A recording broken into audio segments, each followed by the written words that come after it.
Hey guys, thanks for joining for an episode of Learn to Play Games. My name is Lance, and today we're going to take a look at Everdell. This is a newer game by Starling Games.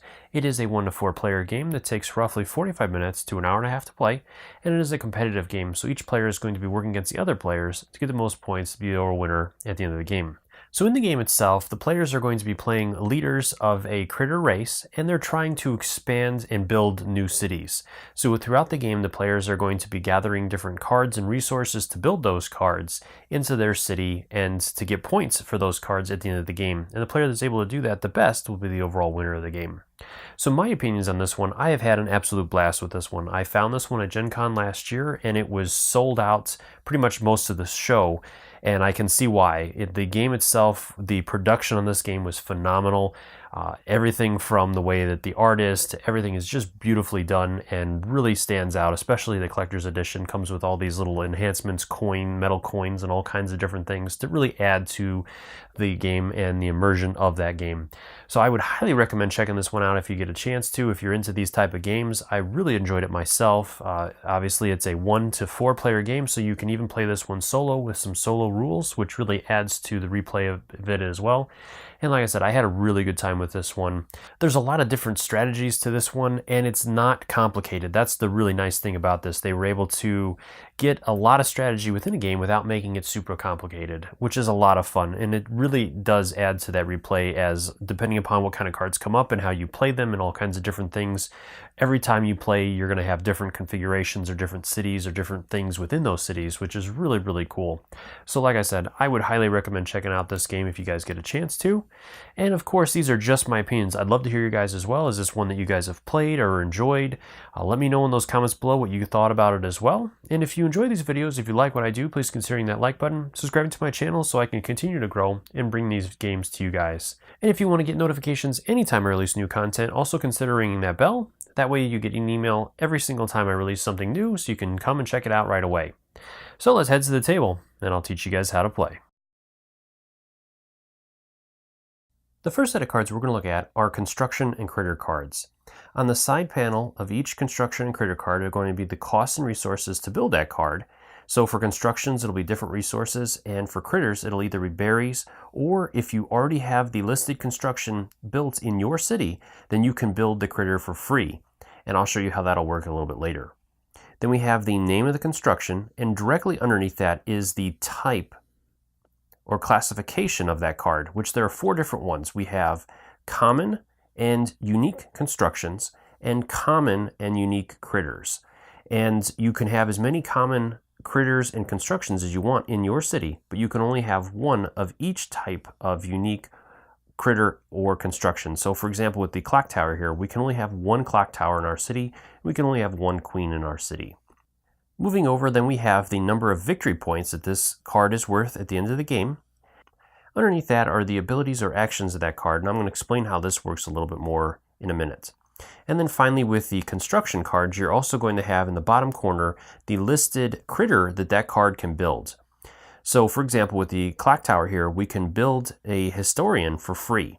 Another example is the resin refinery, which can build a chip sweeper for free.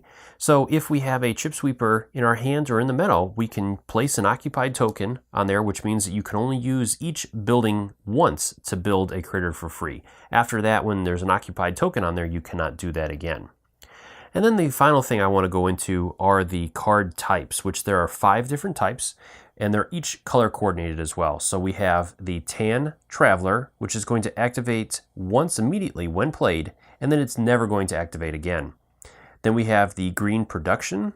This is going to activate once immediately when played, and then once during the Prepare for Season actions of Spring and Autumn.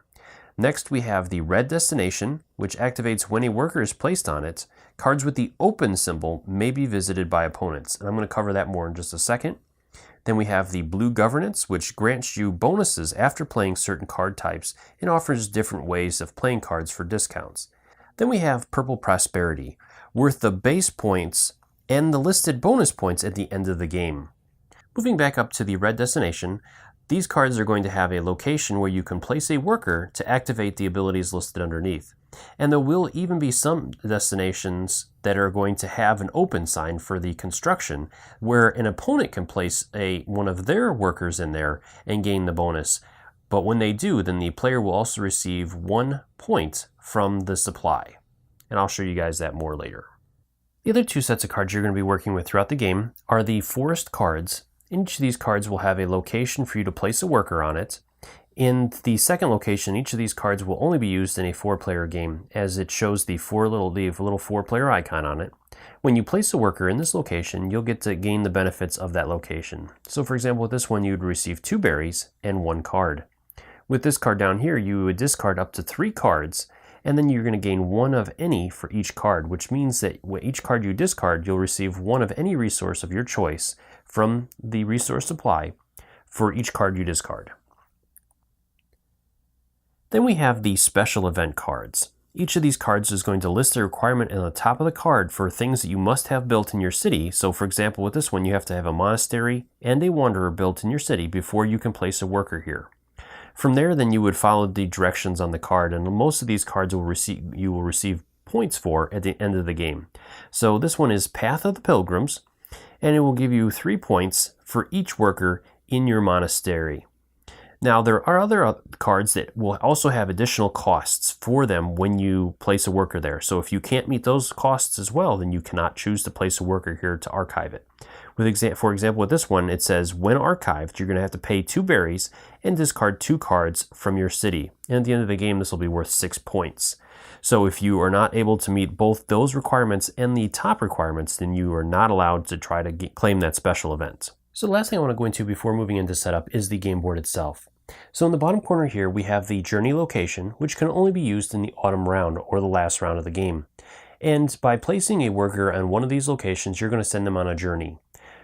Based on the location you've chosen, you're going to have to discard a number of cards equal to the points on that location. So for example, if we choose to place a worker here, we'd have to discard 4 cards from our hands in order to do that. On the other side, we have Haven, which will allow us to place a worker in there, and this is a shared location, so any number of workers can be placed there, even ones of the same color. When you place a worker there, you're going to discard a number of cards from your hand, and for every 2 cards you discard, you're going to gain 1 resource of your choice. On these sides, we'll have locations for the forest cards to be placed, and each forest card is going to have a spot to place a worker. In a 4-player game, both spots will be open, but with that, only 1 worker from each player can be placed there. So the same player cannot place a worker in the 2 locations, even on a 4-player game. From there, then we have the basic locations for our resources. And some of those are going to be shared locations, and the others will be exclusive, where you'll only be able to place 1 worker. Finally, at the top of the board, we'll have events where you're going to have tiles placed with different things, and when you meet the requirements in your city for those events, you can place a worker on that location to archive it. For example, if we had 3 destination cards, whether they're critters or constructions or the combination of the 2, then we can choose to place a worker in this location to archive it, which will allow us to move it to our playing area. And then at the end of the game, we'll receive points for those.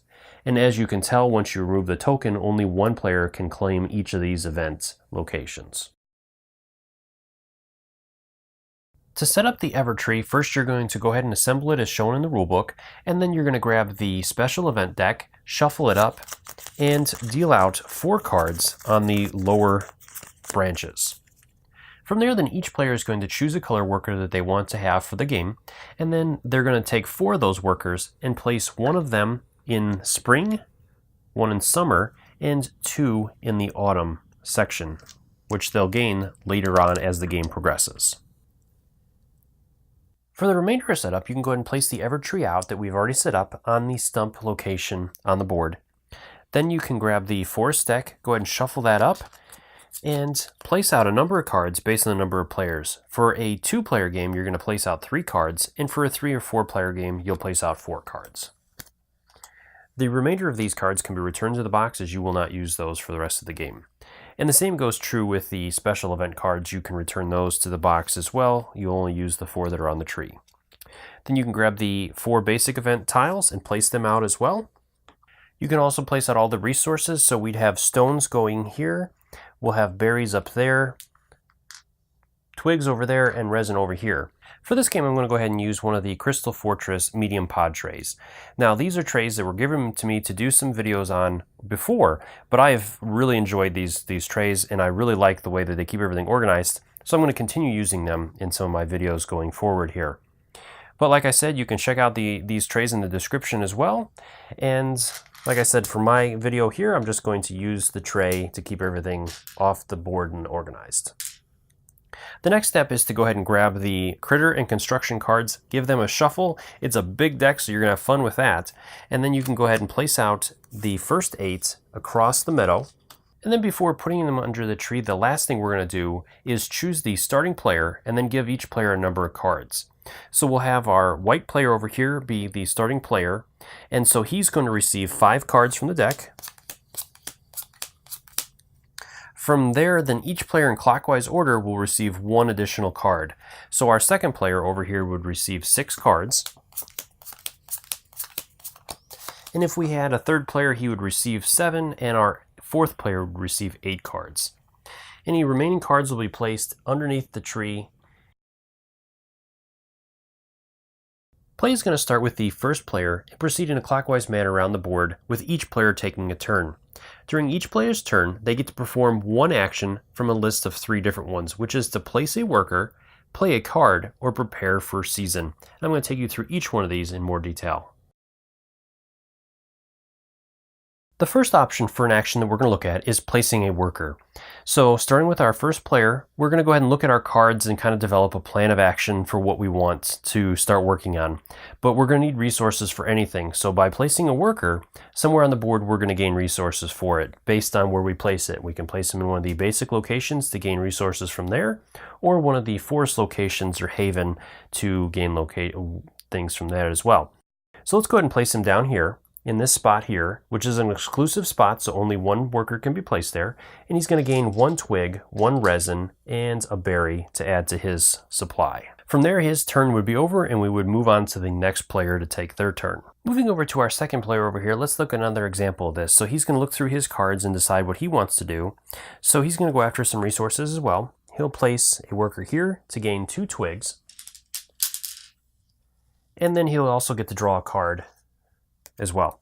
Now, one thing to keep in mind with your hands is that you can never have more than 8 cards in there. So if you have 8 cards, you cannot draw additional cards and then discard down to 8. If you have 8 cards, you're not allowed to draw any more cards. So at this point, then his turn is done, and we would move back over to our first player. So the second option for an action you can perform is to play a card, and you can play a card from your hand or from any of the 8 spots in the meadow, as long as you have the resources for it.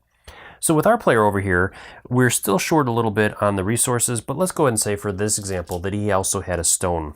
So he would like to play the mines, which is going to cost him 1 twig, 1 resin, and 1 stone, which will be added back to the supply, and then he'll place that in his city. When he places it, then he's going to follow any directions on the card as well. With it being a production card, it's also going to activate the abilities on the bottom of the card, so it says that he's going to gain 1 stone for building that. So I've jumped ahead a couple of turns, and I'm going to show you guys a couple more. So with our player over here, now that he has the mine built, he's going to go ahead and activate the bottom part as he has a miner in his hand as well. So he's going to grab a occupied token and place it down here as he gets to build the miner for free since he has a mine built. And then our miner's ability is going to let us copy the production in one of our opponent's cities. So we'll go ahead and do the farm there, as our opponent only has 1 thing. So that'll get him another berry. And then his turn would be over. We'd move over to our other player to take their turn, which they're going to do the same thing with the farm. They're going to activate its ability. This will let them build a husband or a wife, and there happens to be a husband in the meadow. So then we would replace that card in the meadow. And one other important thing, when drawing cards, you're always going to take them from the pile unless it says otherwise. You'll never draw them from the meadow. The last option for an action that you can perform is to prepare for season, and this action is only going to affect the active player that is performing it, and you can only do this action when you've placed all of your current worker population. So all of your workers have to be out. You cannot have any in your area before you can perform this action. From there, once you perform this action, you're going to bring back all of your workers back to your city, and then you'll also get to bring back a worker based on the season as well. So with the spring season, you'll gain the additional worker, And then you'll also get the benefits of that season, which will activate all of your production in your city. So the mine would get us another stone, and the miner would activate again, activating one of the other players' spots over there, so we'll gain another berry from the farm. Then it would move to the next player. And again, like I said, that player could choose to prepare for the season as well, or he could continue on doing other actions before he did that. So in this way, the players are going to not always be in the same season or at the same pace throughout the game, and that's fine. Those are a couple other important rules I want to cover real quick.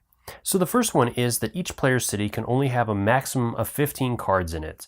If you have 15 cards, you're not allowed to build any more cards for the rest of the game. And the game is going to continue going back and forth between players, going through the different seasons until the players cannot perform or choose not to perform any more actions.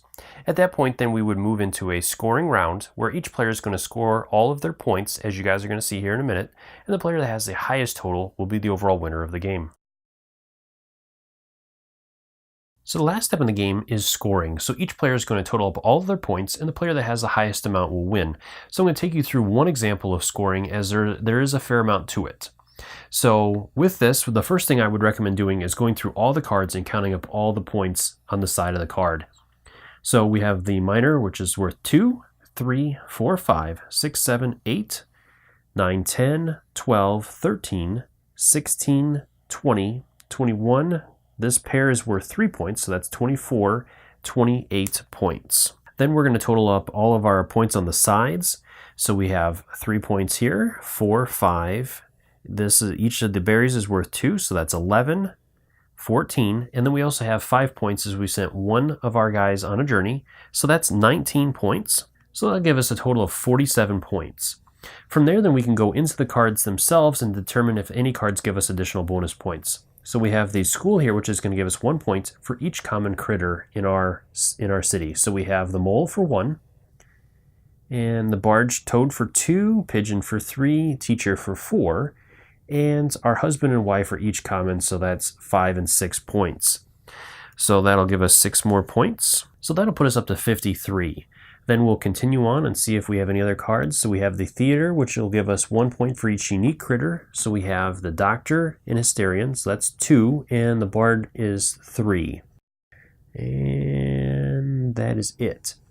So that'll be 3 more points, which will put us up to 56. And then if we come down to the castle, that's also going to give us 1 point for each common construction in our city.